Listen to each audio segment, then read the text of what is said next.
pa rin natin ang direktor ng Cotabato Sessions, si Joel Quizon.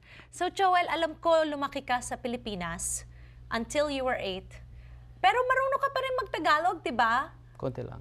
Konti lang. Second grade level, like I said, it's really bad. No, second grade level is good. I mean, you know, I'm hoping that my kids are going to be able to even get to that level, di ba? So how was it like at 8 years old when you moved here to America? Share with us that experience. It was kind of a fog, you know, if I can remember correctly, but it was always a challenge, I remember, just moving here. Because, you know, I didn't want to live outside of the Philippines. I didn't want to move.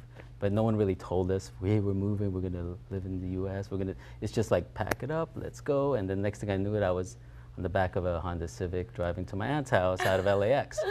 So it was hard, and I would just remember just going through different schools and moving to Carson eventually and moving to Orange County eventually and just having like an accent, having a Filipino accent. Yeah, a little bit, you know, but I knew how to speak English, you know, and then just kind of sticking out or feeling like you stuck out. So it's just being self-aware even at a young age that you're somewhere different and you're not at home anymore, not in Philippines anymore. So I remember looking back on that as like, that was a really hard time for a kid, you know? But it happened all the time, you know, people just kind of like pack up their kids and move to another country. But you know, it made me who I am and made me stronger and made me kind of adapt and you know. Well, a lot of Filipinos migrate to America. A lot of Filipinos who are very young, they call them the 1.5 generation. They were born there, but their formative years were spent growing up in America. And I feel like there's this search, this continuous search, especially in our generation, to understand what it means to be Filipino.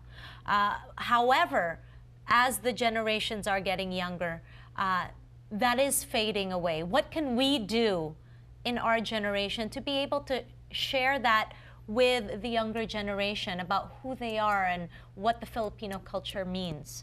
I think, you know, using art, film, telling stories about Philippines. But there's hardly any films about being Filipino-American. That's why we got to make it. Exactly. So that's why I'm hoping and praying that if you're watching, we're able to inspire you. Because if the audience is looking for it, then it helps us, the filmmakers and the people in media, produce things for them. Yeah, support those films. Definitely. Yes. So how can we support Cotabato Sessions? Because I'm all about it. I want to tell everybody I know about it. It's a great film. It's very vibrant.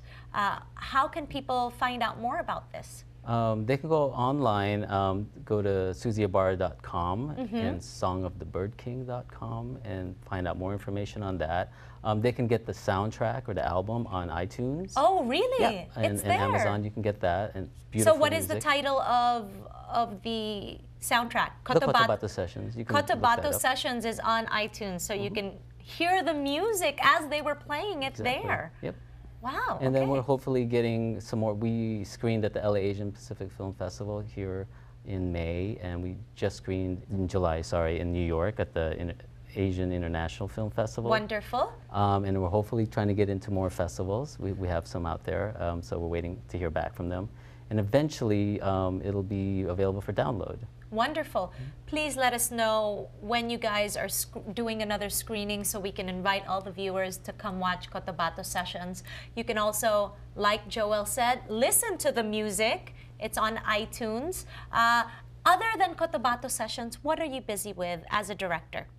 Well, right now, working on some projects, working with the group that I'm part of, Foreign Fathers Functions, which was founded by Maya Santos, and along with Ronnie De Leon and a few other collaborators. And we're working on a project about Olvera Street that we're trying to finish with my brother. Actually is editing it, Justin Quizon, and just kind of continue to make films about places and how it impacts people. That's what Foreign Fathers Function does.